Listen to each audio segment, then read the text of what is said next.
Hello, everybody. My name is Joel Filderman, and welcome to the Dog Trainers Connection. I'm not a dog trainer. These other people you see are. And together, they have close to 100 years of experience in dog training and dog training world. And we get together to discuss a topic and come up with some ideas, some thoughts, and maybe figure some things out. And today's topic I'm kind of excited about because we had actually done this topic before, but we had some technical problems and unfortunately weren't able to post it.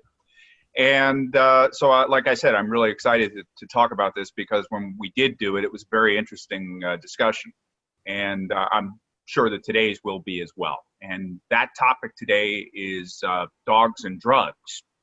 And what we talked about the last time was we talked a lot about the SSRIs and SRIs, I believe they are. I'm not 100% certain. And we talked about the business of dogs and drugs. And so what I'd like to at least start talking about is that there's a lot of information that's out there about drugs, and there's a lot about information that people don't know about drugs, you know, that whether it's prescribed right or overprescribed, and what exactly as trainers you people think about dogs and drugs. And well, let's have some fun and have Jeff start us out with this one. Dogs and drugs. So we're talking about drugs as it relates to training and behavior, right? We're talking about what trainers think of drugs. Okay, so all right, so we're not talking about vaccines or... You can talk about vaccines if you want. Okay, all right, so I'm holistic by nature, so everybody, you know, for the most part who knows me knows that. I also try to be very open-minded. So, you know, especially when a dog comes here, sometimes they, you know, I have a low-cost enrichment program for 501c3s. So a lot of times I get a dog here, they're already on drugs when they got here. And, you know, with the permission of the rescue or the owner, in some cases, if I'm training, you know, someone in the public realm, our first objective is to get this dog off drugs as soon as possible. That's kind of my mindset when a dog is on pharmaceuticals. Now, that doesn't mean that we just, you know, cold turkey a dog that needs to be weaned off a certain drug. Obviously, we need to rely on, you know, veterinarians' advice on the proper way to, you know, I may not be familiar with blood work or the dog's history right away. So there are ways to slowly wean a dog off of drugs. Some you can just, you know, do cold turkey. But, you know, one of my thought processes going in as a trainer is I want to see the dog. I don't want to see a drugged dog. I need to see what I'm dealing with. Now, pharmaceuticals can help aid us with behavior modification. There's so many natural alternatives out there today that the cases are so rare that a dog needs to be drugged, right? If it's, and you know, I'm not talking about, you know, a 1-year-old lab that, you know, has some pent up energy and is anxious. You know, we're talking about bait dogs that were severely abused, dogs that were raped by humans. Like these are the dogs I'm talking about that, you know, sometimes they need some pharmaceutical assistance. Mm-hmm. And, you know, I've been fortunate, maybe lucky, I don't know, that, you know, that I've been successful in helping these dogs get off of these drugs. Because I need to see what the dog really is. And, you know, sometimes drugs don't do that. They might muffle certain behaviors, especially when a dog is coming here for a month or 2 months, you know, and then they leave, and then they get weaned off of a drug when they leave here. Now we get a really good idea of what this dog is like in a domestic situation without the assistance of drugs, and sometimes behaviors crop up that I never got to experience. So, you know, and again, I try to be open-minded, but when I'm working on a dog to make it more adoptable and to improve its quality of life, I need to look at it holistically, not just training, not just nutrition, not behavior, you know, health, obviously, the aid of pharmaceutical. I mean, I know people who shouldn't be on drugs and they are, I mean, and I know people that should be on drugs that aren't, but that's a whole other story. But they're helpful. They are helpful. It's just another tool at our disposal. We're lucky. We don't have to worry about prescribing them or administer. We can administer them. A veterinarian prescribes them. We give the appropriate dosage, but my goal always is to get that dog off as soon as possible so we could start working on real behavior. And then there's the flip side of it. Some drugs have the opposite effect of what they intended to do. Prozac sometimes makes dogs more anxious. And I mean, that's just one example. There are a lot of examples, but I've been fortunate. The last 5 dogs that came here on drugs, a few of them are still here. 2 had left. They're all off. They're on natural supplements. There's natural calming supplements. I'm very big into massage. I'm a Reiki 2 practitioner, so I use Reiki on dogs, which I know is a little voodoo for the dog training community. But I'm used to getting criticized by traditional trainers, by force-free trainers. I get criticized by balance trainers. I don't really care, right. Okay, because I exercise the shit out of dogs. Okay, I give them everything they need. I perform daily massages on them. I give them Reiki treatments. I use essential oils, and it works. Okay, so if people want to criticize me, that's fine. It's not in a training book. I really don't care. Okay, all I care about are the 4 legs and eyes that are looking back at me, and it's been really effective for me. And there's a lot of other things. I'm sure other people will throw some things out there as well, but I try to keep my toolbox full. And if a dog comes here on drugs, or I had a dog come here that wasn't on drugs, that after talking with the owner and their veterinarian, they did prescribe a 2-week treatment. So we did that too, just so so the dog can settle down. Now, this was a self-mutilation case, so it was a little different, where the dog was actually mutilating itself. So, that's something that, if I'm upstairs and the dog is downstairs, I can't stop it. Right. So, there's circumstances where we need to remain open-minded, but my goal always is to get that dog off of pharmaceuticals as soon as possible. So before we go any further, I'd like to ask the panel, is there a general consensus that dogs are overprescribed drugs? Is that kind of what everybody feels, or does anybody feel differently about that? America is overprescribed. Well, no, I'm being serious, as are dogs. I mean, I would agree 100%. And I would especially agree with Jeff. I'm not as educated in terms of holistic medicine, in terms of animals, dogs, and so forth. But I've done some research for myself, for my condition. I have psoriasis, and it's what I've done for me for anti-inflammation and so forth. Yeah, has done wonders for me. I'm on some medication, pharmaceutical grade medication, Humira, for instance.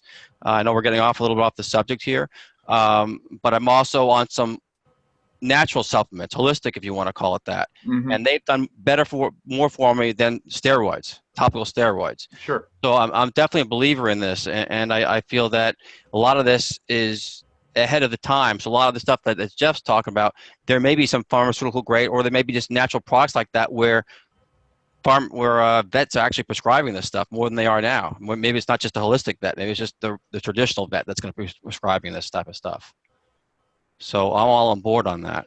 I know in terms of calming aids, there has been some studies, but it's very limited. I know, like, for instance, the DAP that we all know about, the dog-appeasing pheromones, that's been very helpful and beneficial. Lavender, not lavender oil, because that's toxic, but the lavender spray where it's diffused, that can be calming. And a lot of times I tell my clients, you can't just try one or try another one and then try it for a week and say, oh, it doesn't work. As Jeff would probably tell you, you have to give it at least a month probably, and oftentimes you have to combine these calming aids, and sometimes you have to just adjust in conjunction with the behavioral modification. And whose responsibility is this? Is it the owners? Is it the vets? Is it where does the education need to be about this? About what? So about when you mean drugs. responsible, About drugs. Who's responsible for making sure that the dog has the right amount of drugs? Who's responsible for making sure that they're not being overprescribed, or that they're being prescribed the right thing? Is it on the person who owns the dog? Is it on the vet? Where does the responsibility lie? Mainly on the vet, because they're the only ones that, legally can prescribe. But I think it's a combination of, collaborating with the owner, of course, and hopefully the owner gets a little bit more educated on this. But ultimately, I guess it comes down to the vet, really. But, right, so I'm going to bring up a thing. Can I just jump in go ahead, Bonnie, just real quick? Yeah. But the thing is that dog trainers like to know, if we're working with that person, say on a behavioral issue or just the basics, dog trainers like to know about everything and what's going on, and are they on the right drug and what we're seeing. So I think that it's kind of I know for me, I'm a more holistic person, but I really would like to be able to go to some reference to say, okay, this dog has severe separation anxiety, which drug is best? I know the information's out there, but there's so much divergent views, on what works, what doesn't work, what kind of dog should be on it for how long, and maybe part of that is the lack of the really open sharing between what vets know, because they know the most about prescription drugs, and the sharing between vets and trainers. So I just think that trainers do have some kind of responsibility in there, and want to know, because it's just part of the whole, working. Like Jeff knows a lot because of the work he's done on his own. But I think the information for trainers should be more readily available. Okay. Jeff, were you going to say something as well? Or? Yeah, we're just going back to the responsibility aspect of it. Who's responsible for it?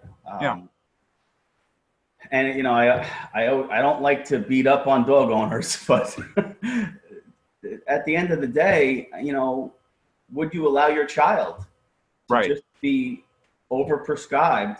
And if we look at dog ownership in America, and I hate to say this, but most dog owners are not meeting their dog's daily requirements. And with exception, because like I mentioned, some dogs do need pharmaceuticals to assist them in their recovery, whether it's emotional or otherwise.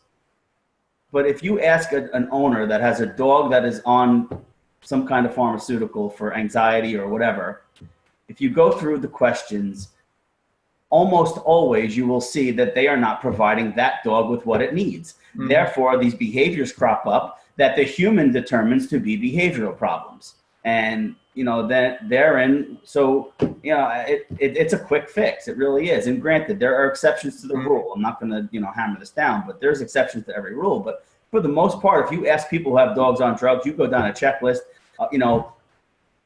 diet, health, exercise regimen, mental stimulation, which is probably the single most overlooked aspect of dog ownership, because we think if we run them in the backyard, they're mentally stimulated. People don't realize that you could walk a dog for 20 minutes and they'll get more mental stimulation out of 5 minutes of sprinting in the yard, right? That's just a superficial example, but almost always we fail our dogs. And I mean, I'm sure we on this panel can admit that there's been times in our lives where we haven't been able to provide our dogs, the proper exercise, for instance, if we get busy for a week or two, we're human, right?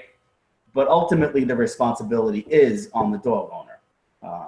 Because doctors, right, traditional Western medicine are going to prescribe traditional Western medicine. That's what they do for a living, right? They fix things and they prescribe. So it's important that the owners step up. Again, we always go back to owners got to be the voice for their animals. They got to be their own champion. Sure. Steve, what's a vet tech's take on this?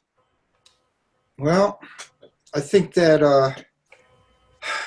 I fall, you know what I'm going to say. It's complicated. Yeah, well, of course. I have to think for a minute about, first of all, I totally agree with Jeff in terms of our lack of just ability a lot of times to get it done well for the dog. 100%. But we all know those freaky little black dogs that don't have one thin nerve. You can't walk them around the block because they're freaking out. They don't want to walk out of the house. Mm-hmm. There are those, that's outside of the whole training thing. You can't train a dog like that. That dog lives in shutdown mode. Right. You can't work with something like that. If you don't get them in some way to be able to be okay, concentrate, have some kind of, for us to have the ability to motivate them somehow, they can't be in shutdown mode. We can't do anything. So there are those, which I think fall right to the pharmaceutical intervention panel. And then the OCD dogs, the self-mutilating ones, the ones that, and then there's all this science stuff, about spontaneous recovery of like this behavior and that, and spontaneous gene mutation, and really get down to the nitty gritty. Sometimes it's not about us at all, and sometimes you really need to go to the real pill. The question is, do you have to stay with it or not? Because pills in of themselves, whatever the medications may be, they don't cure anything. They just give you a one up and an ability to maybe physically work with the animal. Otherwise, without that, you got nothing. You'll show up, you go to someone's home, the dog's behind the couch, freaking out, or they describe to you this type of really panicked dog. Eyeballs are big, the dog is panting, some of them are anal glands. You walk in and straight away you got a big problem because this dog just instantly freaks out. I mean, it looks like a porcupine, the whole thing. These dogs, I think, do really well if you get the right medication at the right dose and a month on this stuff, and then you can start to do a little something with them. Otherwise, I think, I just don't think that as a trainer, a lot of these animals aren't going to let you lay your hands on them. I mean, you can't make nice to a dog that won't let you, I mean, you don't want to, right? I mean, who wants to practice that? Going up to a dog that's freaking out, that dog doesn't need the rehearsal of that. So, I mean, for a minute, I see a tremendous benefit in medication. Is it prescribed all too often? I agree, for them and for us. I get it. I think there's a money thing involved in all of this, which is it's very sad. Business. Very sad.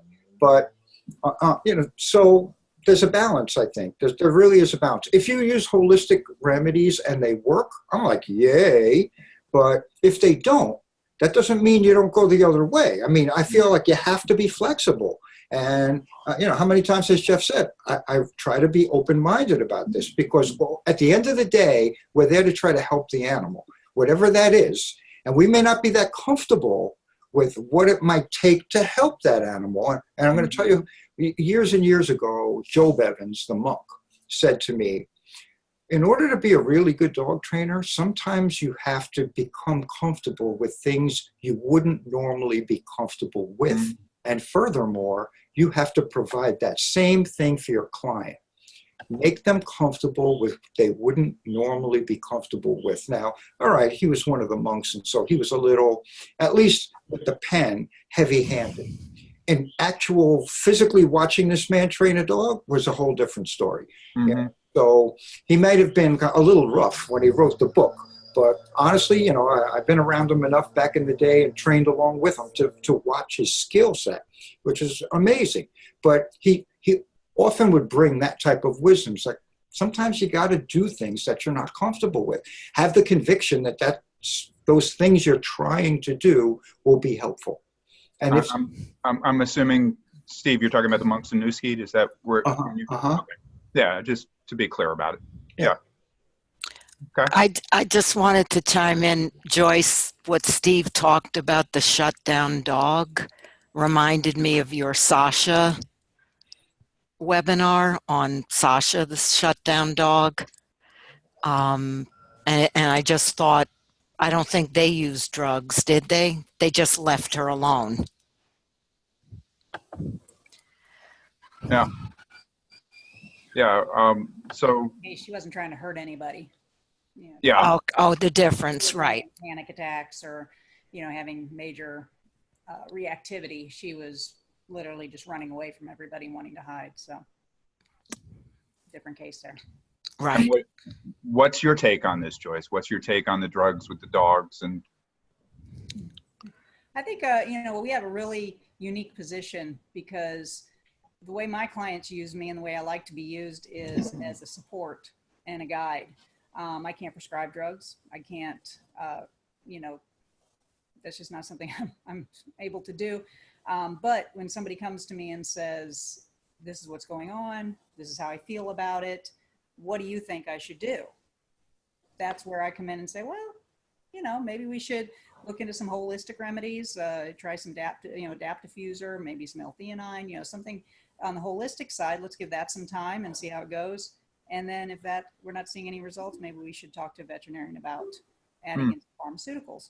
I've had recently many cases where we've been going in those directions, starting with the holistic remedies and then moving, if we have to talking to a veterinarian. And then once the dogs are on the medication, I'm there as a sounding board. So this is what's going on with my dog. This is what I'm seeing. What do you think I should do here? I had one client who the dose seemed to be too high. The dog was having some major side effects. And I said, well, why don't you talk to your vet about splitting that in half, doing a half dose, see what they feel about that. So I feel like it's more, I can guide my clients through this rather than prescribing or even suggesting a certain drug.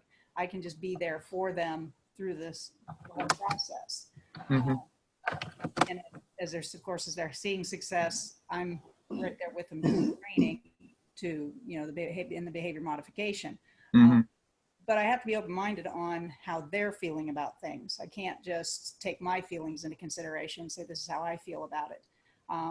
The one that comes to mind was a client who was totally against any sort of pharmaceutical intervention. And their whole concept was they didn't want a dog that was drugged up. That's how they felt about it. That was their whole idea about it. We went through all the holistic possibilities.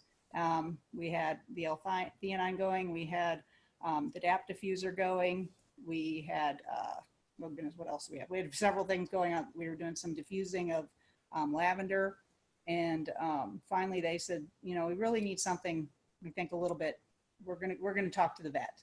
I said, okay, well, if that's where you want to go, that's fine. Let's, I agree that we're not seeing as much success as we'd like to. Major thunder phobia case, by the way. And the vet prescribed Prozac and Xanax. And I'm a little leery about Xanax because I've seen the opposite effect happen so many times with dogs. And so I warned him and I said, this is what I've seen. Just be cautious and be aware. Luckily, that's not the experience they had. And I was released from my duties about a week ago with a very successful outcome. So it was nice to see that, over these months, as we've gone through the process, that this dog is now able to handle all of her anxieties in a much more relaxed way. And the client is happy and they've overcome their phobias of drugs and what they do. They've seen the results of it. So, Sure. It was a nice case to be a part of because it was actually successful. A lot of these can be very frustrating because medications either aren't prescribed at the right dose or they're the wrong combination or they're, whatever, there's side effects. There's just a lot of pieces to it. And, like Steve said, it's complicated. Yep. But I just feel like our position is we have this great and unique place to be so supportive and advisory to our clients. Mm-hmm. And we're kind of like that intermediary piece that is missing if we weren't here. Mm-hmm. Joyce, I had a quick question. Were they able to was your client able to wean the dog off of the Prozac or the other medication? No, they're not there yet. Not there. Okay. Dennis, you're going to have the last word on this. I'll call him back after thunder season and see. Yeah, that's true. Yeah. Summer has arrived. Along with the fireworks. Exactly. They want to get through July 4th. Yeah. Yeah. Dennis? Yes, sir. So I approach everything from, just like Jeff, a very holistic way. I became a TTouch practitioner, and I use body wraps and essential oils, and I would much rather prefer to go that route than than do the drugs, unless it's actually going to really affect the quality of life for the dog. One case that I've been working for probably about 8 months, a female German Shepherd, about 7 years old, and she's been on Prozac for 2 years, and she's, in my opinion, I don't think she needs to be on it. So just my observation, I sent her back to the closest thing that we have to a veterinary behaviorist in our area, and because I was kind of questioning whether or not this dog needed to be on it. And, the reply that I got, well, we don't want to just totally wean her off of it. The dosage may not be correct. So instead of, thinking about another approach, they put her on clonidine as well. So I'm going, oh my God, this dog is just so drugged up. And, but one pill of clonidine, helped this dog ride in the car better. So my client was hooked immediately. So I think drugs can not only be, we know that they're very addicting. And I think if the client sees success, they're going to be addicted to the drug. So that's an interesting point. Yeah, if they see, just like a shock collar or a prong collar choke chain, if somebody sees immediate success with it, that's what they're going to go with without even trying another tool. So I made a stupid little Facebook video a couple of days ago about what I called the amazing dog training secret, and it doesn't need to be complicated. Walk your dogs. I think most dogs, like Jeff said, they're not getting enough exercise, they're not getting enough enrichment, and to bypass all the things that I think dog owners should be doing, like exercise, enrichment, training, they're putting the dogs on drugs. And because they're not willing to go out and walk their dogs 2 to 3 miles a day and give them exactly what they need as dogs. We have 6 dogs and they're all passed out right now. They've had 1 walk, and they're all various temperaments, different ages. They're not any different than most dogs out there. And we're not magicians. It's that we make it a point to do these things.